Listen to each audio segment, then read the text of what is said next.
Hi, I'm George Crump, lead analyst with Storage Switzerland.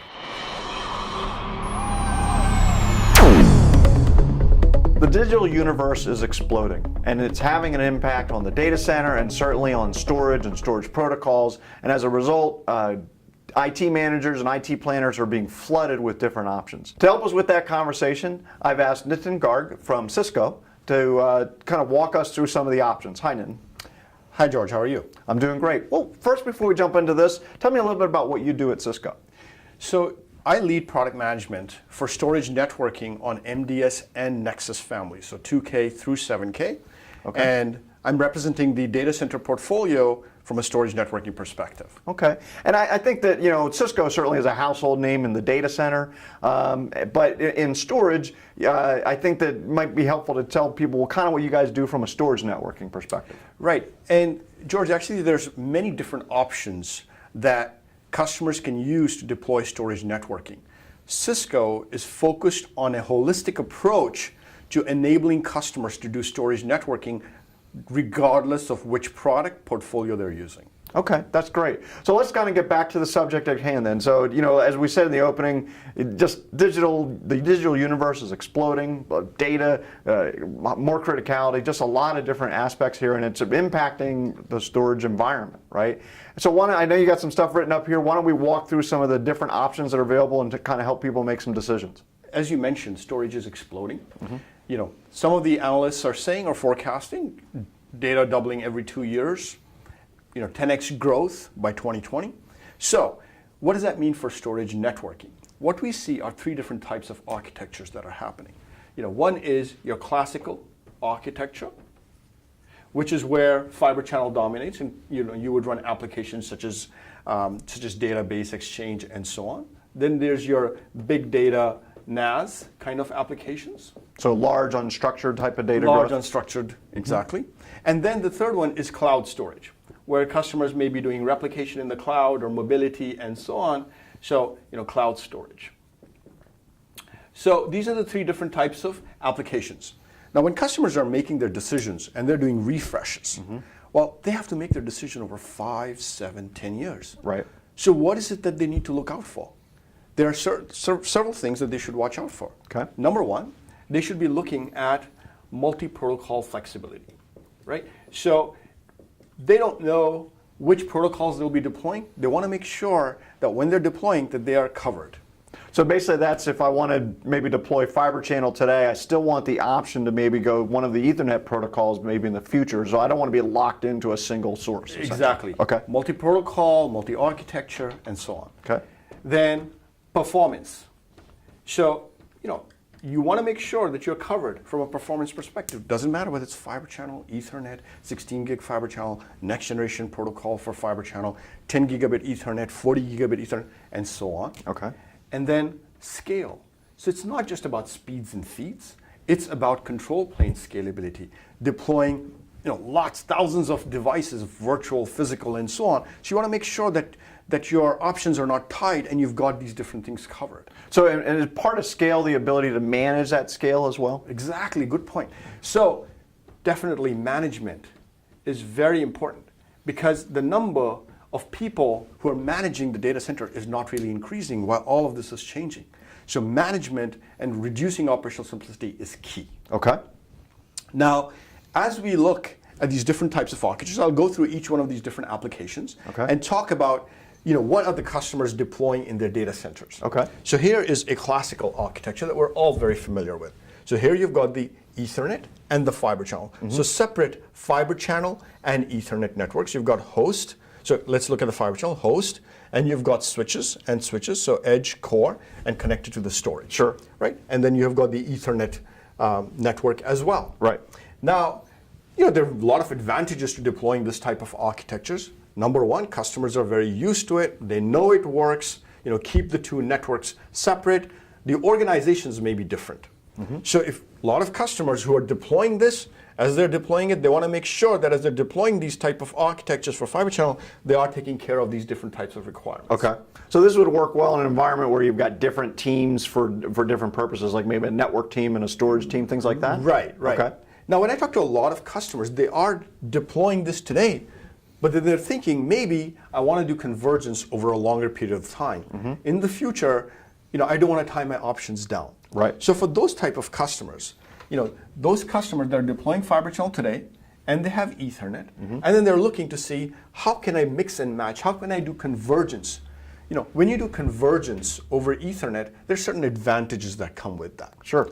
So the advantages could be, you're reducing the number of adapters that you have in the host versus having 2 NIC and 2 HBA. You're reducing the number of adapters. Right. You're reducing the number of switch ports. So if you're, let's say, doing your LAN and SAN over the same switch, you're reducing the number of switch ports, number of switches, and you're reducing the amount of cabling that you have. Right. Right. So for those customers that, let's say, want to do the convergence, they could do the convergence here, and then they could basically go to the core. So they could have a SAN A, SAN B architecture. They could do the convergence here. They could be running your Ethernet VPC, and they could be doing the convergence. So they could keep their kind of legacy back end, if you will, Right. and but converge here. That's still going to eliminate a lot of redundancy, right? Right. And so a lot of customers are actually thinking of doing this in the future. And in fact, a lot of customers have deployed convergence at the access layer. So UCS has convergence built into it, so FCOE running inside it. A lot of customers doing it at the access layer, and then they may be splitting out fiber channel and going to a fiber channel core. Okay. There are quite a few customers who are looking at doing multi-hop FCOE as well. So going through this and then aggregating their FCOE and Right. creating dense storage cores with fiber channel and FCOE storage. So doing end-to-end FCOE as well. Okay. So just to make sure we're all on the same page on terms, fiber FCOE, fiber channel over Ethernet. That is right. Okay. Right. So the big gain here is, it's interesting to me because when people say, well, you could reduce cabling, I think a lot of people, cabling. But wow, the cabling part could be a pretty big deal, not only just in the physical purchase of the cable, but just the amount of space and the heat it generates as well, right? Right. I think I saw something from you guys where there's a big power and cooling reduction just in getting rid of some of that cabling, right? Right. So, we have a multi-hop FCOE case study at Cisco.com with Boeing, where Boeing did multi-hop FCOE. They tested the first hop FCOE, liked it so much, did multi-hop FCOE. And what they found when they did end-to-end multi-hop FCOE is that they reduced provisioning time of the servers by 25% because now they only had to deploy a server with one time connected to the network. Right. And in the back end, they can connect to any type of storage. Right. They reduced cabling by 35%, and then they reduced the cooling requirements by about 90% because the amount of switches and so all the different elements that they were able to reduce. Right. Okay. So big advantages. One key thing here is that the teams have to work together. So this is something that could develop over time. Okay. So that's your classical architecture. Okay. Now, for those customers that are looking to deploy big data, scale out NAS, and cloud kind of environments, they're looking at Ethernet fabrics. Okay. And the advantage of Ethernet fabrics is that you can deploy a leaf spine type of architecture where you've got 10 gigabit Ethernet running to the host, and you've got 40 gigabit Ethernet within the fabric. Okay. And there's no spanning tree protocol. So you've got multipath going on within the fabric and very high speed fabric. So all these links are active in that environment then? Exactly. Okay. And so the question that customers ask is, let's say if I'm deploying my big data scale out NAS over such a Ethernet fabric with multipathing, how do I deploy my classical fiber channel or FCOE storage with this? It's a pretty good question. Right. Yeah. And so what we're doing is we are enabling at Cisco connection of fiber channel and FCOE to such a fabric. Okay. So that's something to watch out for. Okay. Okay. Good. Now, so these are the different types of architectures that customers can look at. Now, the thing is, we talked about operational simplicity. So management. What are the things to watch out for as you're managing these different types of architectures?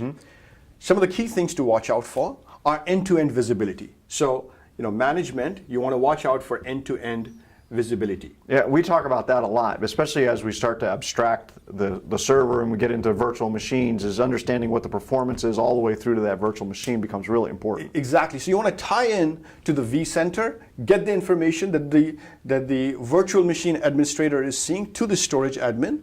You want to get the information from the compute side. You want to get the information from the SAN, from the LAN, and also from the storage array, so the storage admin can make decisions in a single pane of glass. Right. Yeah, that makes total sense. And then once you can do that, you can take advantages of and do certain analytics, such as host path redundancy, where you can decide in an automated manner whether every host is dual path connected or not.